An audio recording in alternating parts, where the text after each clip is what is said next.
Hi hello నమస్తే welcome back to my channel Talapatra Nidhi. చాలా రోజుల తర్వాత మళ్ళీ వీడియోస్ స్టార్ట్ చేశానండి. ఇక మీదట మీకు కంటిన్యూస్గా వీడియోస్ ఇవ్వాలనే ఉద్దేశంతో నేను మళ్ళీ ఛానల్ని అయితే స్టార్ట్ చేశాను. మళ్ళీ వీడియోస్ కంటిన్యూ చేద్దాము. ఈరోజు నేను మీకు చెప్పబోయే టాపిక్ ఏంటంటే, స్త్రీలకి 16 అలంకరణలు ఉంటాయంట అండి. అవేంటో మీకు తెలుసా? తెలియకపోతే ఈ వీడియోని స్కిప్ చేయకుండా చూడండి. దంతాదవనము అంటండి. దంతాదవనము అంటే పళ్ళ యొక్క వరుస.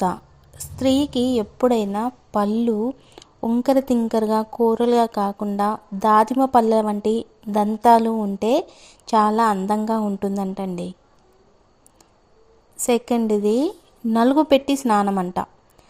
స్త్రీలు ఎప్పుడైనా సరే నలుగు పెట్టి స్నానం చేసుకుంటే వాళ్ళ హెయిర్ ఇట్లా గుబ్బూరుగా, అంటే వాళ్ళ నెత్తి మీద ఉన్న బరువంతా దిగిపోయినట్టుగా ఉంటుందంట. అలా స్నానం చేసినా కూడా స్త్రీలు అందంగా కనిపిస్తారంటండి. పసుపు పూత. స్త్రీలు ఎప్పుడైతే వాళ్ళ చర్మానికి పసుపు పెట్టి స్నానం చేసుకుంటారో ఆ పసుపు పూత వల్ల స్త్రీ యొక్క శరీరం బాగా మెరుస్తూ ఉంటుందంటండి. ఇది కూడా ఒక కారణమని చెప్తున్నారు. చీర రవిక. చీర రవికలో కూడా స్త్రీలు చాలా అందంగా ఉంటారంటండి. పారాణి. కాళ్ళకి ఎప్పుడైతే ఆడవాళ్ళు పారాణి పూసుకుంటారో, అంటే పారాణి రాసుకుంటారు కదండి ఫంక్షన్స్ అప్పుడు, సో అది కూడా చాలా అందంగా కనిపిస్తుందని చెప్తున్నారు. శిరోజాలంకరణ అంటే హెయిర్ స్టైల్స్. డిఫరెంట్ హెయిర్ స్టైల్స్లో కూడా ఆడవాళ్ళు అందంగా ఉంటారంట. పుష్పాలంకరణ. ఆ వేసుకున్న జడలకి పువ్వులు కనుక పెట్టుకున్నట్లయితే వాళ్ళు ఇంకా అందంగా కనిపిస్తారని చెప్తున్నారండి.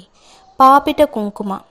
పెళ్ళి అయిన ఆడపిల్ల కంపల్సరిగా తన నుదుటిన కుంకుమ బొట్టు కానీ పెట్టుకుంటే ఆ స్త్రీ యొక్క అందము రెట్టింపు అవుతుందని చెప్తున్నారు. బుగ్గన చక్కటి చుక్క. బుగ్గన చక్కటి చుక్క అయితే ఎప్పుడు పెట్టుకోవడానికి వీలుండదు. కాకపోతే పెళ్ళిళ్ళ టైంలో బుగ్గకి చుక్కలు పెడుతూ ఉంటారు కదండి, అప్పుడు కూడా ఆడవాళ్ళు చాలా అందంగా కనిపిస్తారని చెప్తున్నారండి. లాలట తిలకము అంటే మన కనుబొమ్మల మధ్య మనం ఏదైతే బొట్టు పెట్టుకుంటామో దానివల్ల కూడా స్త్రీ యొక్క అందము రెట్టింపు అవుతుందంట. గోరింటాకు. ఆడవాళ్ళ చేతికి గోరింటాకు పెట్టుకోవడం వల్ల వాళ్ళు చాలా అందంగా ఉంటారు అని తాళపత్ర నిధిలో చెప్పబడిందండి.